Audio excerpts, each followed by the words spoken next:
Salut, alors ça fait longtemps qu'on n'a pas parlé du duel Tesla-Porsche Taycan.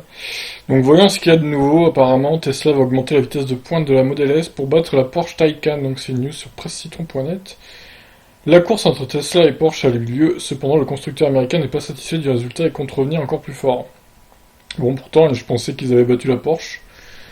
Il semblerait que ce soit le cas quand même, mais bon, il veut peut-être enfoncer le clou encore, monsieur Elon Musk. Il vient de déclarer que la prochaine augmentation de vitesse de la Model S via une mise à jour de logiciel va rajouter 50 chevaux supplémentaires. Selon lui, avec cette amélioration, la Model S Raven pourrait battre la Porsche Taycan Turbo S. Plus tôt cette semaine, l'émission Top Gear a présenté un des premiers tests en conditions réelles entre la Model S et la Porsche Taycan.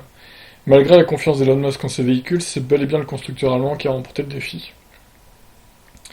Si la course organisée par Top Gear semblait pertinente, le magazine électrique continue de trouver des points à revoir.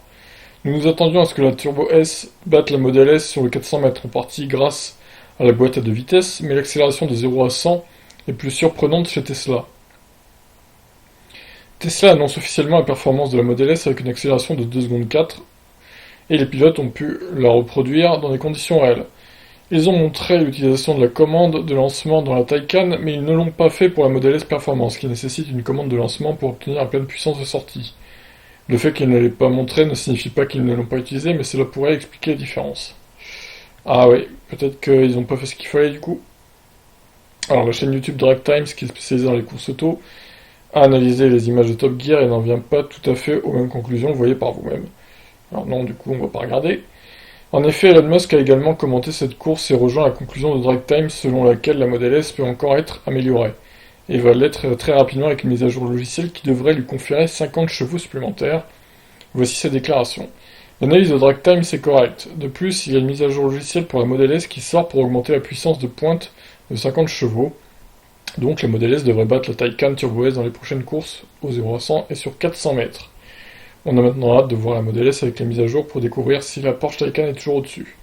Quels sont vos pronostics? Ah, il est piqué un peu dans son orgueil. Il veut la voiture la plus puissante, hein, monsieur Elon Musk, hein, quand même. Il peut pas s'empêcher de se faire battre. Hein. Ça, il veut gagner à tous les coups. Hein.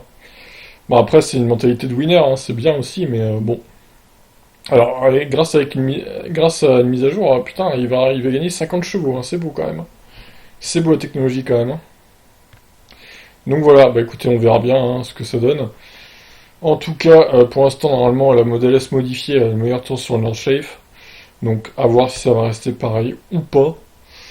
Ou si Porsche va encore enfoncer le clou, ou si Tesla va refaire un temps et encore enfoncer le clou, je sais pas. Nous verrons bien. Je vous laisse réagir. Ciao.